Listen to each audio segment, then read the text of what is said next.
Is that how Bashment Crew now comes out, or is that much later? Bashment Crew, that was a bit later now. Okay, because what happened is shortly after, I remember we had a tour to the US with Nas. When we came back,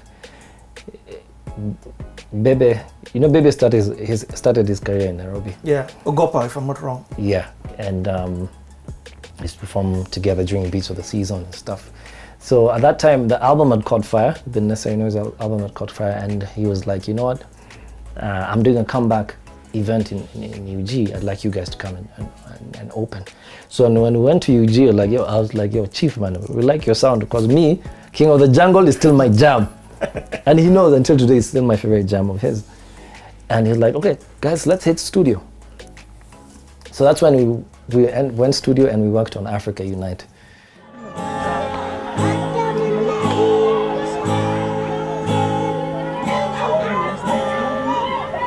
And that is what we talk about, Africa Unite. Necessary Noize and baby cool. We need to unite and work upon the babies like this, you know. Down in Ethiopia, it's a different story. So many countries in East Africa, in Africa, all together as one. So let's get together, Africa Unite.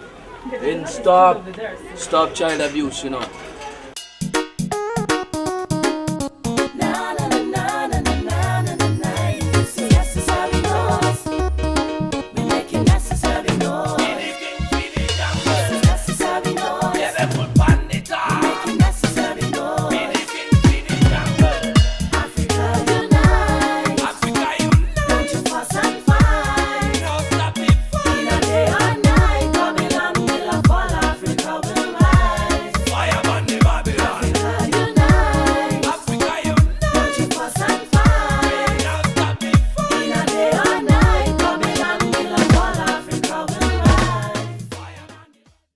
And so we recorded it like today. The next day, we performed it on stage together, and the crowd went ballistic.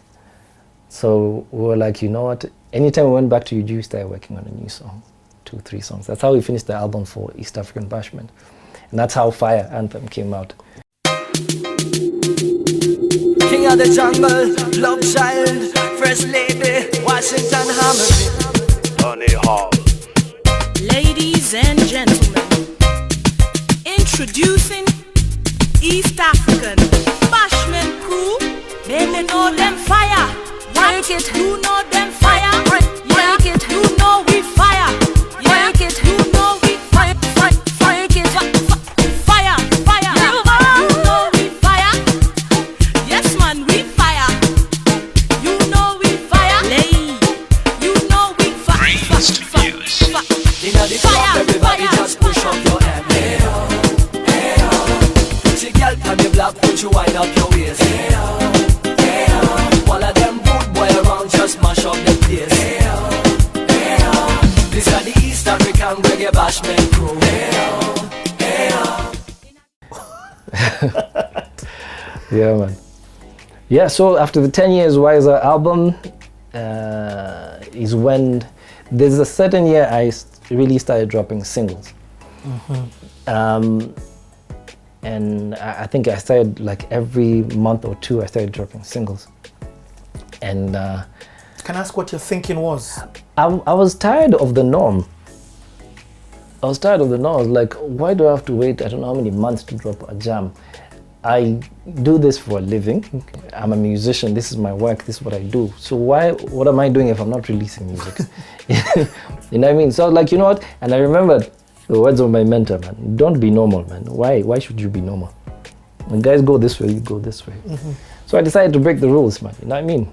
So there's a time I dropped like, I think maybe like, 4 to 6 singles in a span of, I don't know how many months.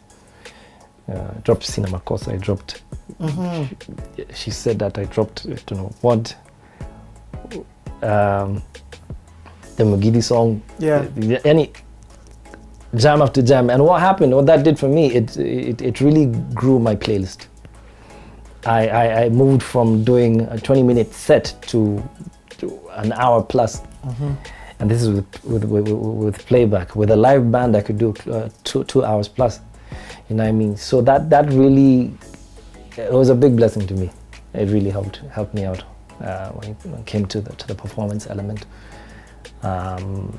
because my catalog really grew.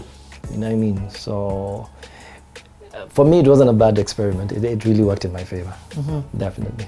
How did that Mugithi jam by any chance come to be? Whoa. Because that thing was, I think it also opened for you a new market, eh? Oh yeah, definitely. I remember we used to